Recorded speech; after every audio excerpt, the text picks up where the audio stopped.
جارد صلاف تماشاوان نجام بله دكتور ما برسا كربو اكر برسا جنابتا گهداری بکن فرمو الجورمن او بيستي هي بونا دست نشان كرنا هنا ورتر دقيقتر ام تشد خوازن ناف شرشوفا سوري و وقت بيجي خناغا هاني تشلو بيم ناف كرن و لوزنج و سلوغاني اساسي ايفيكواتي تشبن بيستي هي بيك كونفرنسا كردي ام خدي ويبن وام ميفاني خو مقارن دوستي خو حوالي خو شريك خو عرب جبينن طالب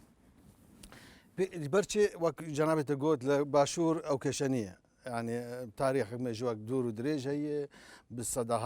هزاران شهيد يعني دسكوتنك تاريخي مجي قورا هي لباكور انا اوج شكتي ما ياندن هاتي آراي هاتي وقت بيجنافي هاتي أشكرا كرن وك خسريا ديمقراطيك كيم بزيادة بهمو بيرازي من الرزا وكي شيء ديتر إما حتى أنها دوسي تيز هنا هند بيجن خسريا ديمقراطيك هند بيجن فيدراسيون هند بيجن شو بيجن دناف إدارة محلية دي مثلا أو إدارة كردية كانتوني كردي سي كانتوني كردي الجزيرة وكوبان وعفرين أو أنا بين إدارة كرنج آلي كردان ده يعني أف بيرو بوشونا هبونا وان باش دولمندية هر یک کار بو خود تشتي گنجاو هر بيجي لي بي وي سي اجماع كبه ام همو لسر یک داخواز اتفاق بكن جبر الجورمن بي وي سي هي بكونفرنس كردي بديت ناتا دنادا كو گوهرتن گلك بلزن تاچان بيويستا لز بيتا كرن لدنانا بروجي كي لدنانا نقشريه كي بوچوات كا پشتی او قناغه بيت هر پیشاته که جنشکی کی کرو بده امرانه بس يعني ام لسر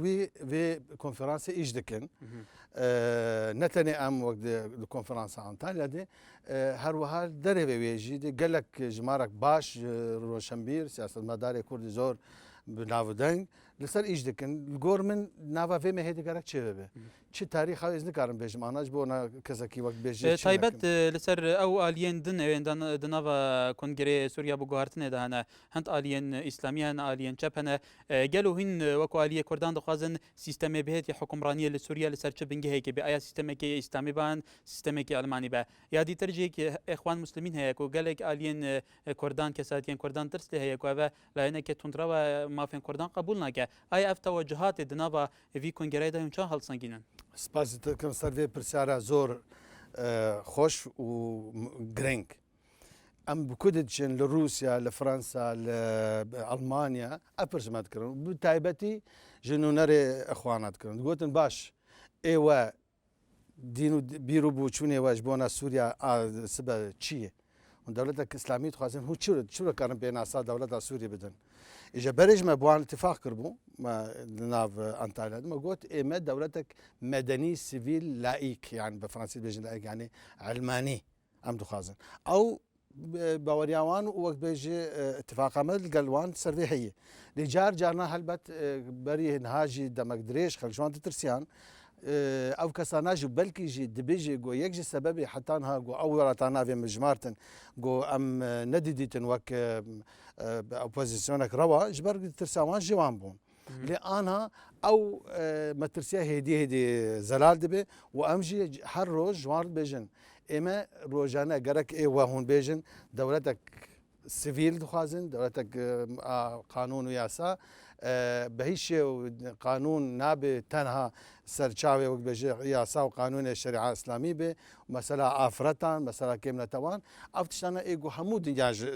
حسابا جدكو ناخوازن جو بيرو بوچون اسلامي ناف دي وقت بي سراكي ملي دكتور كردان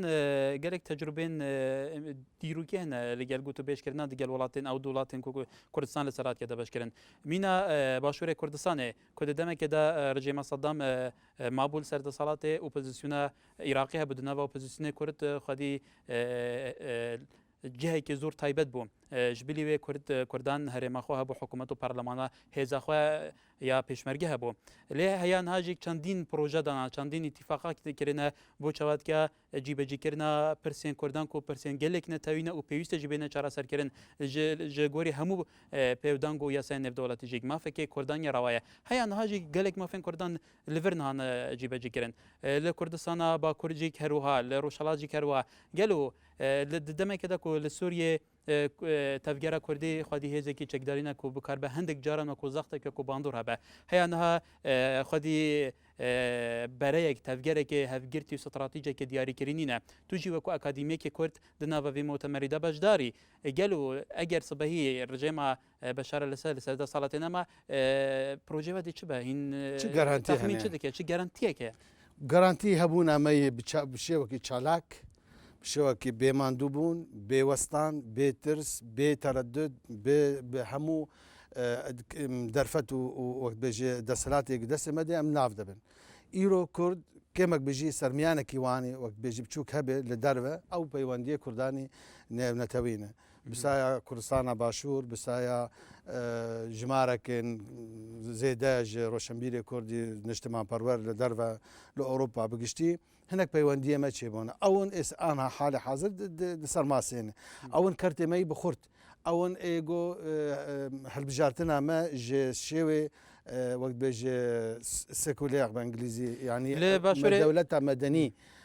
ینی تێزێمە بێتر دگۆنجن لە تێزێ نێونەتەوی مەسەلا دروستکردنا دیموکراسیەتێ بکەم نەتەوان خورتر دەبێت لە باشووری کوردستان دکتۆر کۆنها کێم تا زۆر باندۆریە خۆیان لەسەر پارچەندێن هەرێمە کوردستانێ ڕوو لە باشووری کوردستانە هەیەە ڕوولێکی دیار نینە گەلو چما ڕوولێوان دیارنینە هین وەکو تەفگەرە کورد لە سووریە وێ بچ بە دیارینن گەرەک مەرە باش لێ بکۆ لە حیامەرە ببینە هەیە زۆر دیارنی زۆر ئەشکەرەنیە لێ گومەرە دوێ پێویست حەبێکی خۆماندوو بک بزانە بکا چی ینی هەنێکی بەشرتی لێ عینێ کاتێدە ڕۆن و زەلالە نە هەموو کەس دەبینێ ئێمت باوەریان بدێ ئەو هاتنە وەلید معلم کارم وەکری بێژن هاگەوە هات بەغدادێ بەری دۆڕە مەهکێ کەس بسەر کردایەتیا کورد ئەو نەدیتن نەخواستنوی ببینن ئەوان دخوازی کوردان گۆ کارگەری بکەن لەسەر کوردی ڕۆژاوا ئاستا وەک بێژی داخوازی خۆ کێم بکەن و دەنگی خۆمەکن یعنی ئەم بمینن بێدەنگ یعنی ئەم بەشدار نەبن ناو چالاکی دژی ڕژیمدە ئەوات شتێکی زۆر پیرۆزە گەلک شێ دێهانێ بەلکی مەجال نییە لەسەر تەلەڤیزیۆن زوان بێژم لێ ئەو شتێکی دکارەوەی ممکنە بکە وەکو ئەکادیمیەکی کورد وەکو ئەندامی کوردان نونەری کوردان دناوە کۆنگرێ سووریا بۆ گواردنێ کۆنگرێکی هەری خۆرتە و زۆرترین ئالیەن سیاسیەن سووریە تێدا بەشدارن گەلو تو چەند ئەدا ئەوان بەرپرسیارێن هەری بەڵند لە هەرێما کوردستان ئەم لە باشووری کوردستانی ڕازی سەر ڕەوشانها یا سووریە و تایبەتیە کوردان ئێمە ئەزاوەکی پر منطقی و چ بێژم واقعی تەماشاکەن مەسەن جەنابێت ئانا یارمەتی ئەمە دەدێ میساژ و پەیامێ مە بکێ ئەوجێ دەستخۆشیەیە جەنابەتەژێ لە باشوورێت جەنابەتەژێک ڕۆشنبیرە دەستگایەوە دەستگایەکی ڕاگەاندنی کوردستانیە هەنێن هەنە کارن فەکری پێشگیریامە هەنێن هەنە نکارن قەت ینی ئێمەژی ئەم بەر چاوان دەگرن دەرفەت و ئیمکانیاتی هەنێ گەرەکە ئەم وان حراج نەکەن ئەم شتێ زێدەی تااقەتەوان جوان نەخوازن بوو نکارن سەبابێت نەکاریبوون ئەوان چنە بۆ پشگیریە وانەکەن دەمێکە دە وڵاتێک وێک و تورکیا کە چەندین ئینتیفاقاتی استراتیجی دیگەل سووری هەیە دنەهادا ئەو وڵاتە گەلێک جارە سەرۆکیەزیری وڵاتی داخۆیانیان گەلێنگ تند لە هەمبەری ڕژێمان هایە سووریە دەدا گەل بوو پەیامەکە زەڵال یا سەرکردایەتیە سیاسیە باشووری کوردستانێ سەبارەتی باشووری ڕۆژاوای کوردستان ئانکۆ کوردستانە سووریا هەیان هانینە والله ئێمە گۆر من ئەس حتان ها دبینم تشتێکی ینی طبیعی سروشتی مەتخواست هینجا شێوەکی دیتر بێ لێ ئەم بەرژەندیە برای خۆی کورد لە هەموو پەرچی کوردستانی بەرچاوان دەگرن ئەردۆگان گاواک دبێژێ ئەس دەریە خۆش بۆ ئۆپۆزیسیۆنە سووری وش بۆ سووریە ڤەتکن بەرینها ئەو لۆزنگەوی بۆ ئەو سلۆگانەوی بوو ئەوەیە وی پابندێکی بگوت ناوی یادیتر ئەو بخۆشی هەگەر زیاتر گاوان چ ناپرسا ئۆپۆزیسیۆنە سووری یەکژی مەترسی ئەوون ئۆپۆزیسیۆنە کورد وێ جێوێ چ بێ ینی ئێمەژی ئەم ناو کەسانی وەڵایە هەر تشتیانە تشتێک ئەم دبینن سیاست ئەو ینی مەوهیبە و قدرەتە چێکردنا تشتایی گشت ڕۆژێکی دو یەک سانیە دێ لە سووریەنها بابەتێکی لە پێشە ئەویش دەسەڵات سووریە دەخوازە دەگەل ئالیەن ئۆپۆزیسیۆنە سووریا و لەگەل کەساتیان دیارێن ناوا سووریادا جوینا پێک بینە و دەمژێکی دەهێوێمە هەیە گەلو ئالیەن ئۆپۆزیسیۆنە تا چەند بەرهەوی تێدایە دەگەل ئالیە دەسەڵاتە سووریا جوینا ئەنجام بدەن آلیه ما آلیه کنفرانس انتالیا او رون اشکری یک دو کس هنه دنامه ده افکشه وقت به آنین آخافتنی قصه کردنی اما ما گود یا کمین بریار او بو اما ام خوازن رو خواندن رژیمه ام جنوب ناخوازن بر رژیم رونین یک دو کس هاتن دعوه کردن از نوان نابجم جس دست سرکردایتی ام هاتن دعوه کردن لی ام ناچن جبرگو اما بتایبت کرد حتى انها امان 5 سال مقدور رقم يك امن ايجو ببارج حمو بروسيس سياسي امن ايجو ان هاجي كسك بحث مناك نالي والله يك جوان تشتي اساسي سركي بعضهم جو ايج لازم بيجي كرن امي ام بيجن كيشا كرد يكسر مثلا بمرسومك بريارك بيد ناس كرن كرد وك بيكاتا دوام نتو مثلا نتو سوريا قالك تشتي مهنه او وقت بيجا فراموش ناف شعبار ناف تليار المدنرن ما دمي واني ام بخوب بشجريه روح عندنا ريجيم باوقات وهر لسر في بشجري هوا قالوا ولاتين جهان بتابتي ولاتين زلهيس وكو امريكا وكو ولاتين دن بوچون نوان وسياستان نها يا لبرانبر فان سياسه د صلاه دارين سوريا لهم بر خوني شاندان دغنا بهين تشاد نرخينان او بيوريوان هنجر او باواكي روجانا بور ورد روج بروج جار هي حتى ايرو مثلا بالوز امريكا شو حمايه بخوا شو ويدك وجوز بمين وحياه او وقت بيجن شالاكي توابن يعني او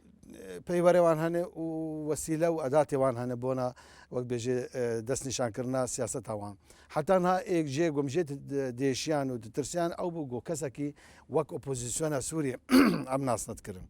انا ام كاتننا بروسي مشان دي خدشين همو دنياي هفالي ما انا دوكس وقت مرن ها زي ما قلت من قلت دچون جنوب افريقيا باشور دچون برازيل هنا كان مهرن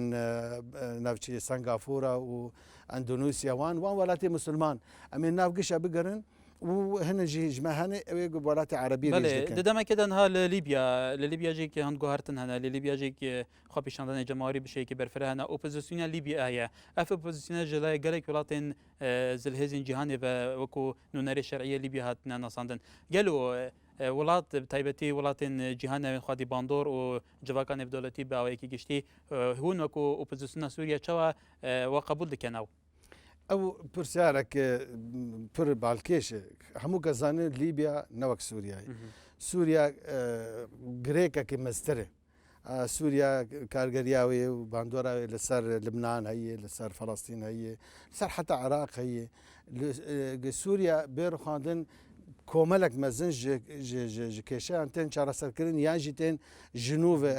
مراجعه كرن جبرولو هبونا مثلا كيشا ليبيا تبرا ورد بك مقارنه بك با سوريا باوري عمد هنا كيم خستنه جير برسامن او بو قالوا هنا كوبوزيسيون سوريا كجوا كنف دولتي يكت اوروبا قالك ري خراين مرو دوست يا هري داويه ري خرا لبورينا نف دولتي ك او بن بكاريان لسوريا بتوان دجي مروفات كي دهاتنا لقلمدان هونجي كو اوبوزيسيون سوريا كو مكاسياتي واليين اوين كو اوبوزيسيون و دجبري فان في رجمان هاي سوريا تدا جي دگرن يعني جوا كنف دولتي هوا چا پیشازي دکه برنامه و پروگرامه چا قبول دکه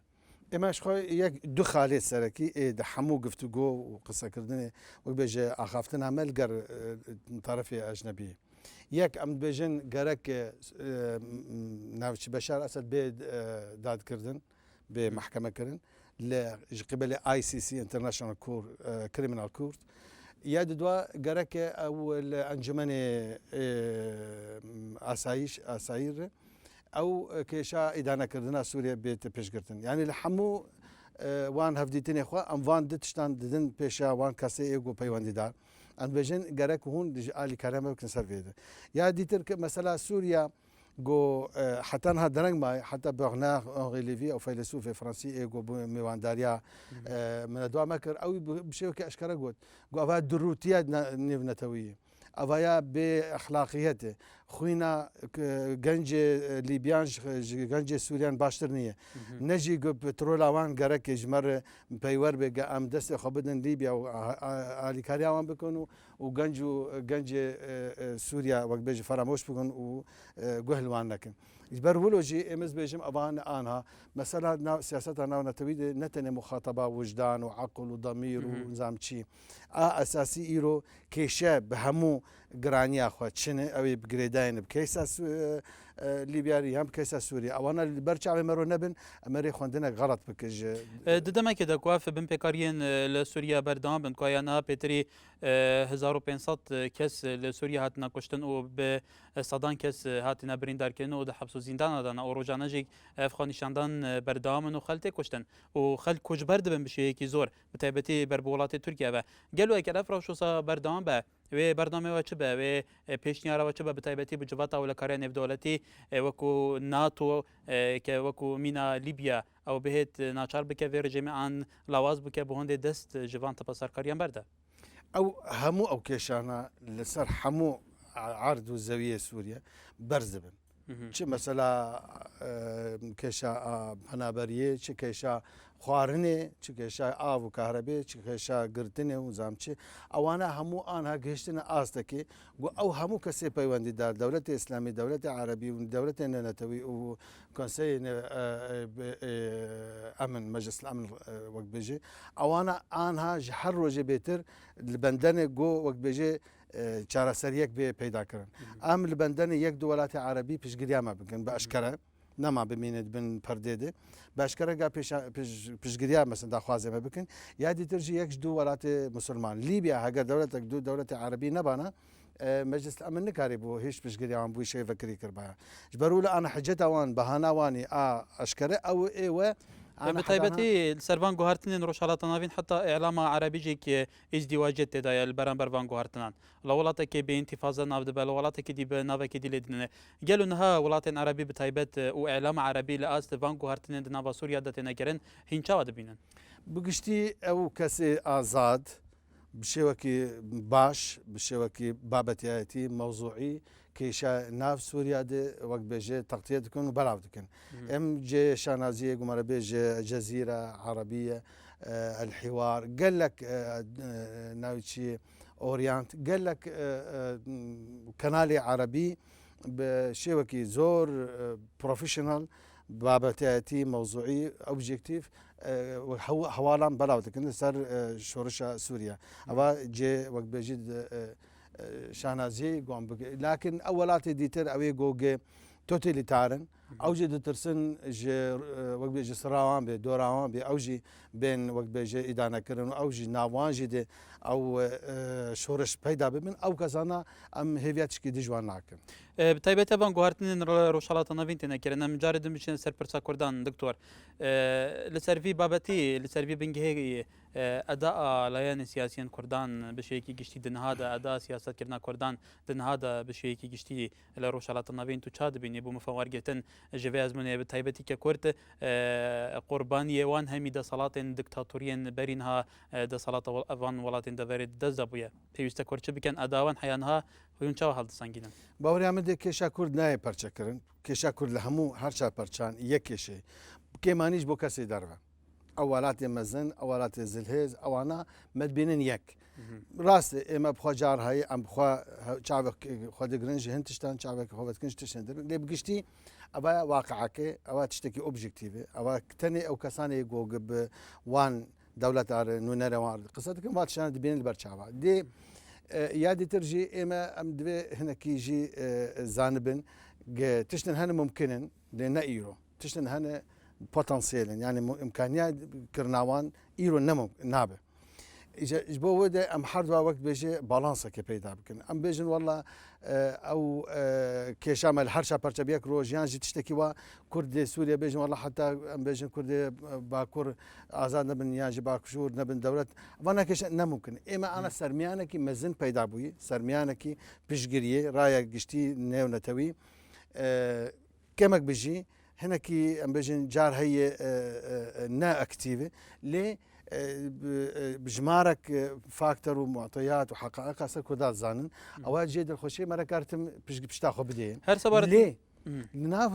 بۆ کوردی سووریا کێشەیەک نهێ جارایەکێ 2004 کێشا کوردی سووری ji بۆ هەن کەسن پسپۆر هاتە ناسکردن هەنێک خوێندن و بە خوێندنێک ژێرکردن و هەنێک وەک بێژێ ماتەیات کەتن دەستێوان لێ کێشا کوردی سووری تاری بوو کەسێکی تشک سەر نزانی بوو ئاهاش جارنا مەسە گەڵاو ژار بێژن ئەس بەرپرسێ یانژی وەک بێژن نوێنەرێ کوردامە دوێ تەفگەرێدێ دەبێژین ما کورد ورژی هەنێ جانان هەن پرسیاری بڕۆژ دکەن بەرولۆ یانی مەرە هەنێکی عجلە نەکێ پەلە نەکێ وان قۆناغان نەسوەتێن ینی وەختی وان هەیە ئیرۆ کورد کارن وی تشتی بکەن بله هر سەبارەتی بابەتی دکتۆر تۆ ئاکادیمیەکی کورد بابەتێکی درۆژەوێ داخستنە کۆنفرانسیێنەتەوەی کوردستانی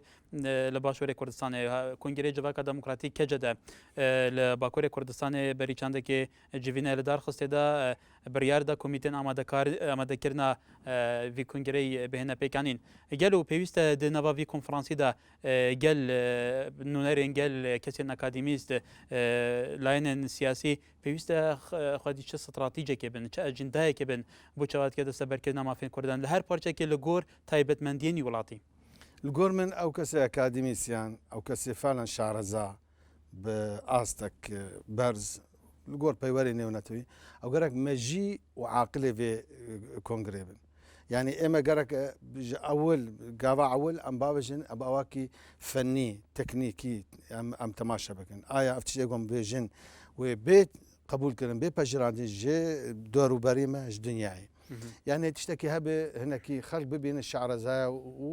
مەیاندنە عقلێ کوردی ببینن ببین وا ئا کورد ڕاستە نەئەونەتەوە ئاگۆ خەلکێ بەحز دەکرد وەڵا بێ خوێندنن و ملەتێکی چاییە و ملەتێکی شارستانیاوی نییە و زانچێ ئانا وەک بێژێ لە خواب زیاد ئەو تشتێک گول باشوور چێ بوو ژمارەك مەزنج سیاسەتمەدار و فەیلسوف و نووسکار و ڕۆژنەمەنووسی دنیای سەرکردایەتیا کورد بینن هەموو ڕەنگی خۆێ ئەوە هێنێکی بژی کە بووی سەرمیانێک هەموو کوردانە بەرولە ئەو کەسێ شعرەزا و پسپۆر ئاکادیمیسیان باوەریان بدە ئەوەن گەرەکی وێ هێرێ ئەساسی ژوێ تەوەجه هێرە ژوێ وەک بێژ دایرەکشنێرە چێکن بێکاربن ئەو کۆنگرا پیرۆز ئاگۆزێدەی دو ساڵە خەک بەحسەوێ دکن لە حتان هات تێ بدواخستن و تاجێکردن گەرەکی ژێر بێ خەبتاندن ببێ کۆمیسیۆنێک بێتە ئامادەکردن لە ژنایە کۆمیسیۆن بێ ئامادەکردن بێژەوە چی تێت بێ نقاشکردن و ئەو تشتێ بێ نقاشکردن گەلۆ وێ حتا چرا دێ تێرێ بکێش بۆ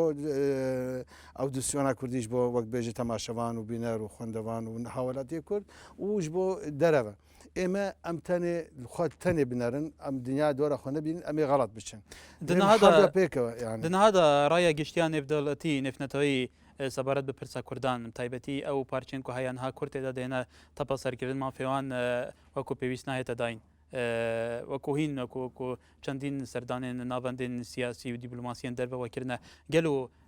سەرنجاوان ئانکۆ بەرنامێوان بیرروکەوان بیرکردنەوەوان تایبەت لەسەر پرسە کوردان چاوایە یعنی بگشتی تشتێکی گەلکی پێشکەتی ئاها تکار بێژێ لە هەر دەرێ ساڵە 2006 دیسێ کۆنگراک خاص تایبەت بە کوردی سووری چی بوو لە ناو کۆنگرێسا ئەمریکی دێ شتی جێ دڵخۆشەیە گزبێژم من وێ جارێ شخصەدی گەنجێک خۆردێک دۆرە 30 سالی بوو ژمر گوتش کوی دەیم باش ڕۆژاوامە کوڕمانجی مرە ئاخرت ینی دەدەر کوی دەکەی پسپۆرێوان چێبوونێ ئێک و کێشا کورد مەسەن مۆرین لانش ئەو کتێبا خۆی هەرجار لە هەر جارێز تینە بیرەخەوش وەک بێژێ کەسانی گەزبوار قسە دەکەم تینە ناوێت بێژم کورد دێن بە شارتن بساغیە برد ئەلایف تشتێکی زۆر یعنی وەصفێکی زۆر ورد و حتا بخوازێ بۆ وجدان و دەمیر وەصفێ کوردی بە ڕۆژاوادایی لە هەر دەرێ لە رووسیا لە فرانسا لە بەرلین لە هەر دەرێ ئەو کەسانی پسپۆر چێبوون ئەو ێگۆ دیراساتی کوردیکردن ئەو یان پێ دەڵێن ژێر دەبێژن کوردۆلۆژی یعنی ئەو دیراساتی ئێمە عەمەق لەسەر کوردان اختصاسیوان دکتۆر دای پرسیارەمە دەیاو بە گەل و تا چەند هین گەشتبینن کۆ ڕژیمان هەیە سووریێ نەمینە ئەگەر نەما وێ ڕۆژهڵاتە ناوین بە لەفچە ئاراستەیەکی بتایبەتی کە سووریە پێگەیەکی گرنگ نەحیە جیۆپۆلیتیکی لە دەبارە ڕۆژهڵاتە ناوین هەیە کێمانی وەک شێوێ خۆی گو ئەم دناسن ئەمزانن سەدی سەد نامێنە یعنی بەشار ئەسد چەند مەهێ دێ یان چەند ساڵی دێ باوەڕ ناکەن چەند ساڵی دێ ئەگەر بمێنی ژوێ نە ئەو بەشار ئەسەدێ کوڕێ باوێ خۆی ئێگو هەموو ویراستە باوێ خۆی سیاسی جیبجی دەکرد لە سووریا ئەوەی بێ هەوی نەما کارە بکە سەدی سەد وسوريا بولاتك ديمقراطيك سدي سد و كرد بجن وما في خوا سدي سد جي و او ما فيا جي ونا حمود يك روجيد بيك تشتكتنا الدنيا بيك جارت بيجي وتنما وقت بيجي بردامية خباتك تاني او قوت بيجي تاني او انسان لايقي جيانينه لايقي ازادينه او ان ايغوش بو روجانا دكفن شر وخباتك برئيس الدكتور رضوان باديني اندام كوميتار وبر يا كونغري سوريا بو گوهرتنه سپاس بو تبریبونه تدناوا و هفدیتنا تایبدا و شروع وکرنا وان همی پیشاتم تایبتی لقدا سیاسی سوریه سپاس بو جلال تماشاوان نجاحات هفدیتنه کی دی تایبد لسر پیشات کی گرینگتر هر شاد بختار